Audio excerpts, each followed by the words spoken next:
I'm Kevin Thomas, Senior Pastor of Forest Lake United Methodist Church. Thank you for joining us as we look at this week's lectionary readings.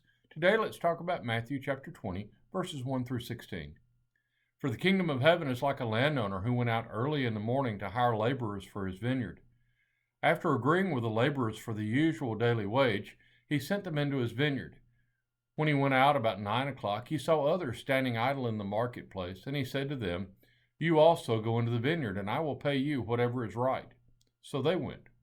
When he went out again about noon and about 3 o'clock, he did the same.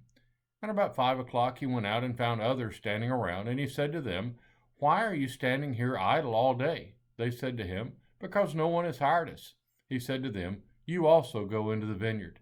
When evening came, the owner of the vineyard said to his manager, "Call the laborers and give them their pay, beginning with the last, and then going to the first." When those hired about 5 o'clock came, each of them received the usual daily wage.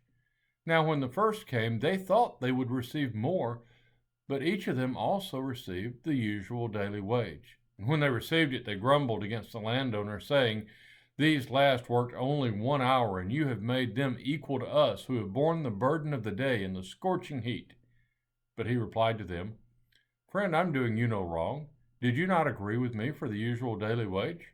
Take what belongs to you. I choose to give to the last the same as I gave to you. Am I not allowed to do what I choose with what belongs to me? Or are you envious because I'm generous? So the last will be first, and the first will be last." I've made a lot of mistakes in my life and in my career.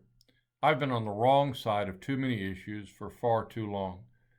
I am admittedly late to the party when it comes to issues of justice and mercy. My history of opposing justice embarrasses me. Sometimes I think it disqualifies me for speaking out now. Who am I to stand for the marginalized when I was one of those pushing them to the edges? I'm so grateful for this parable. Jesus tells a story of people entering the work at various times throughout the day.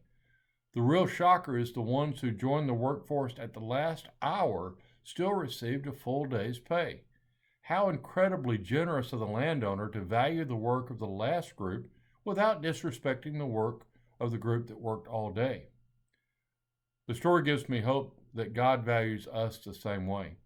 I may be late to the party, but God graciously provided a place and welcomes me to work that I've now joined. I wonder if some people stay entrenched in their positions because they think it's too late to change. Well, 11th hour workers are valuable. They're valuable to the landowner, and they are to God as well. God is still inviting us to live out our baptismal vows, to resist evil, injustice, and oppression in whatever forms they present themselves. The fields are white for harvest. God is looking for laborers. Whether we're just starting our lives or nearing the end of them, let's dedicate ourselves to the work that matters to God.